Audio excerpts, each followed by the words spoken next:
Hello my dear friends and students. ये आज की इस वीडियो में मैंने प्रेजेंट पार्टिसिपल के बारे में चर्चा किया है। सबसे पहले हम प्रेजेंट पार्टिसिपल के बारे में ही जान लेते हैं। प्रेजेंट पार्टिसिपल वर्ब की जो फर्स्ट फॉर्म होती है, क्रिया की जो फर्स्ट फॉर्म होती है, उसमें आईएनजी कुछ जोड़ देने पर हमारा वर्ब का जो है वह प्रेजेंट पार्टिसिपल का रूप बन जाता है। जैसे मान लें कि आप गो में आईएनजी जोड़ देते हैं। गो जो है क्रिया का फर्स्ट फॉर्म है और इसमें यह आईएनजी जोड़ दें तो यह हो जाएगा गोइंग और यह हो जाएगा प्रेजेंट पार्टिसिपल। यह क्या हो जाएगा? प्रेजेंट पार्टिसिपल हो जाएगा। यह प्रेजेंट पार्टिसिपल का काम करेगा।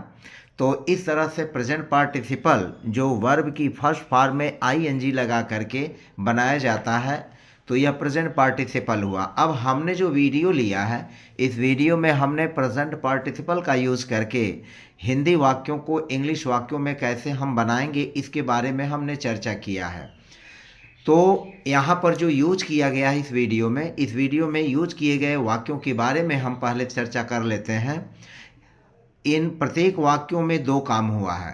एक काम पहले हुआ है और एक काम बाद में हुआ है।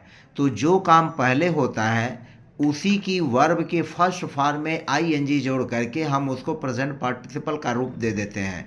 जैसे जो स्ट्रक्चर है उस स्ट्रक्चर को देखें। वर्ब की फर्स्ट फॉर्म में आईएनजी जोड़ देंगे, उसके बाद सेंटेंस में अन्य वाक्य आए हैं, अन्य शब्द आए हैं, तो उन अन्य शब्दों को लिख लेंगे और उसके बाद जो मेन सेंटेंस होगा उस मेन सेंटेंस को हम बाद में लिख लेंगे।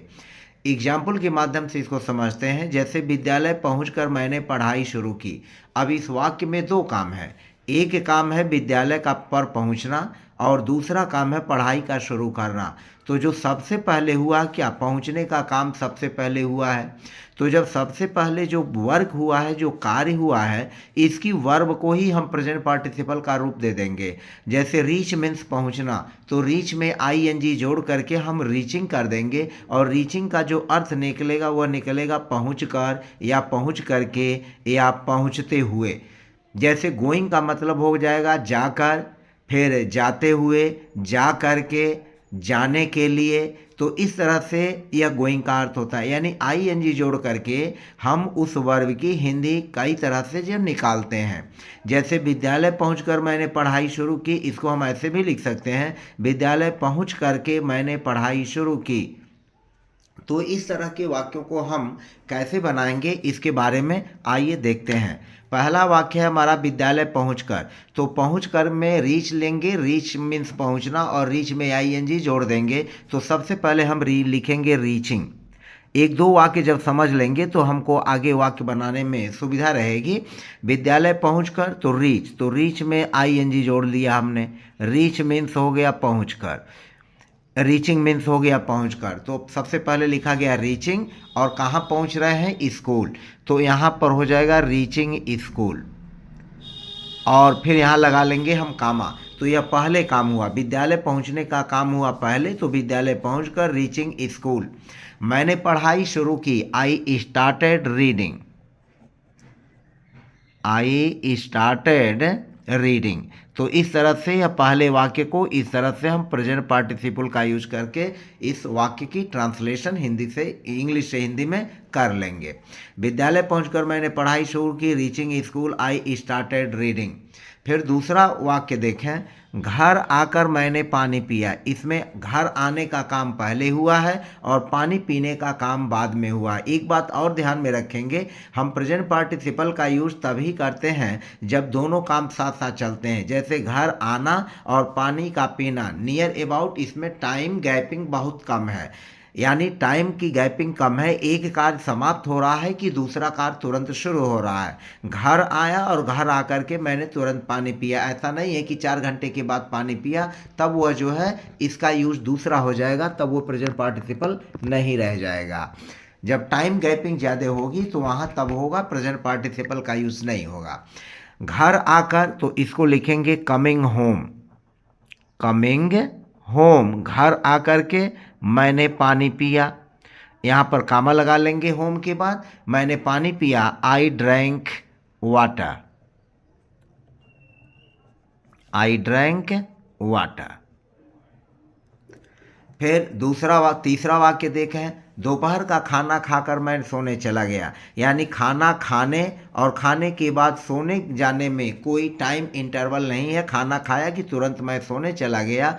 तो यहाँ पर हम लिखेंगे दोपहर का खाना खाकर। तो दोपहर का खाना खाकर यहाँ पर लिखेंगे finishing lunch. Finishing lunch, finishing lunch, दोपहर का खाना खाकर मैं सोने चला गया। I went to sleep.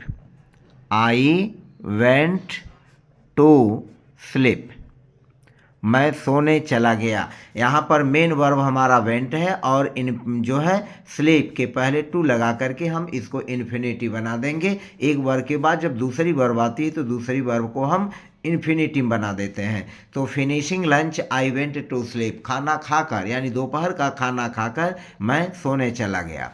अगला वाक्य है स्टेशन पहुंचकर मैंने टिकट खरीदी। यानी पहले काम हुआ स्टेशन का पहुंचना, तो लिखेंगे arriving at the station.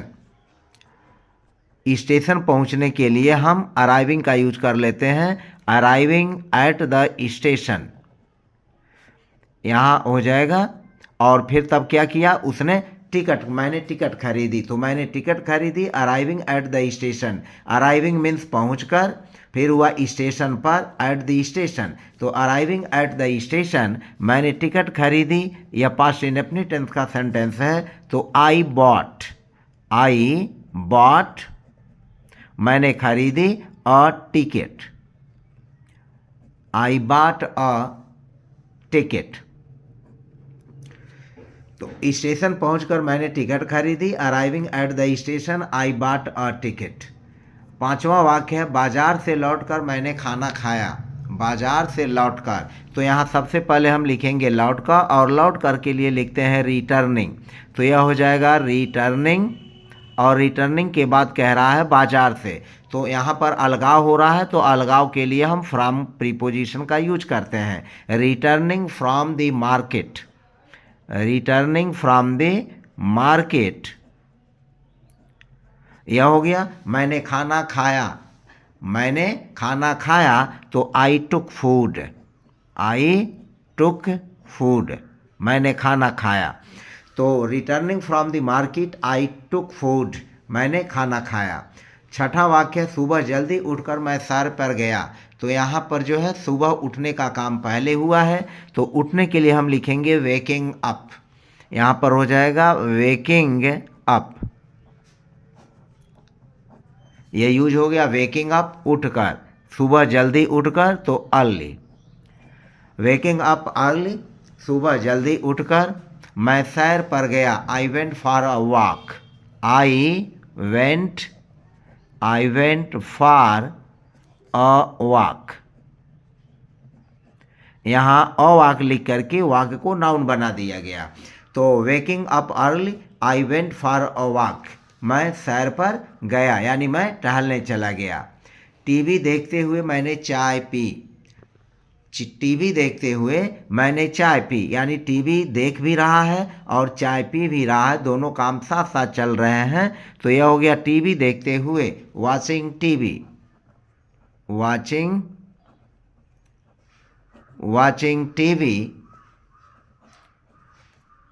TV, TV देखते हुए मैंने चाय पी, आई हैड टी। अगला वाक्य गृह कार्य पूरा करके मैं बाहर खेलने गया। तो यहाँ गृह कार्य पूरा करके, यह पहले काम हुआ है, मैं बाहर खेलने गया दूसरा काम हुआ है। तो इसको लिखेंगे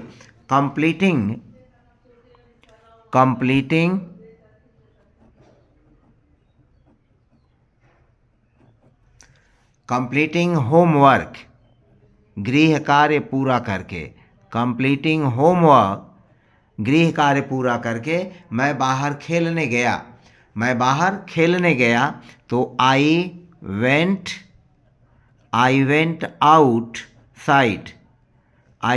outside to play, I went outside to play, मैं बाहर खेलने गया। अगर I went outside to play, मैं बाहर खेलने गया। अगर हम इसको लिख दें आई प्लेड आउटसाइड तो भी यह वाक्य सही है। हम इसकी जगह पर यह पूरा जो I went outside to play है, अगर हम इसको ऐसे भी लिख दें आई प्लेड आउटसाइड तो भी वाक्य हमारा सही होगा, आई प्लेड आउटसाइड। आप इसको ऐसे भी लिख सकते हैं आई प्लेड आउटसाइड। तो चाहे इसको लिखें चाहे इसको लिखें, I went outside to play लिखें या आई प्लेड आउटसाइड मैं बाहर खेलने गया, मतलब भाव वही है कि मैं बाहर खेला। तो इस तरह से हमने 8 सेंटेंसेज के माध्यम से आपको प्रेजेंट पार्टिसिपल के बारे में चर्चा किया। अभी कुछ और सेंटेंसेज हैं, वीडियो में बने रहिए। और यदि आप मेरे चैनल पर नए हैं तो प्लीज़ चैनल को सब्सक्राइब कर लीजिए, प्रेस बेल आइकन कर दीजिए ताकि आपको मेरे वीडियोज़ के नोटिफिकेशंस समय समय पर मिलते रहें। घंटी सुनकर मैंने दरवाज़ा खोला, तो यहाँ पर है घंटी सुनने का काम पहले हुआ है, दरवाज़ा खोलने का काम बाद में हुआ है। तो इसको लिखेंगे घंटी सुनकर, तो hearing the bell, hearing the bell घंटी सुनकर, हियरिंग द बेल घंटी सुनकर मैं दरवाज़ा खोला, तो I opened the door, I opened the door, hearing the bell I opened the door.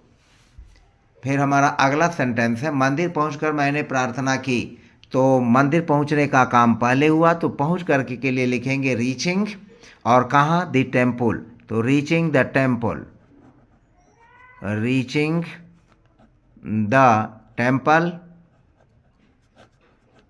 Reaching the temple I prayed, मैंने प्रार्थना की, आई प्रेड मैंने प्रार्थना की। तो इस तरह से 10 सेंटेंसेस के माध्यम से हमने प्रेजेंट पार्टिसिपल के बारे में चर्चा की। प्रेजेंट पार्टिसिपल के ऐसे वाक्य हमारे दैनिक जीवन के हिस्से हैं जिनके बारे में हमें जानना बहुत ही ज़रूरी है, और इस तरह के सेंटेंसेस को हम लोग सीख करके आसानी से अपनी इंग्लिश को स्ट्रांग बना सकते हैं। तो फिलहाल इस वीडियो में इतना ही, मिलते हैं नेक्स्ट वीडियो में। मेरी अगली आने वाली वीडियोस भी प्रेजेंट पार्टिसिपल, पास्ट पार्टिसिपल और परफेक्ट पार्टिसिपल के बारे में रहेगा। तो वीडियोस को देखते रहिए, चैनल को देखते रहिए, और मिलते हैं नेक्स्ट वीडियो में ढेर सारी शुभकामनाओं के साथ। धन्यवाद।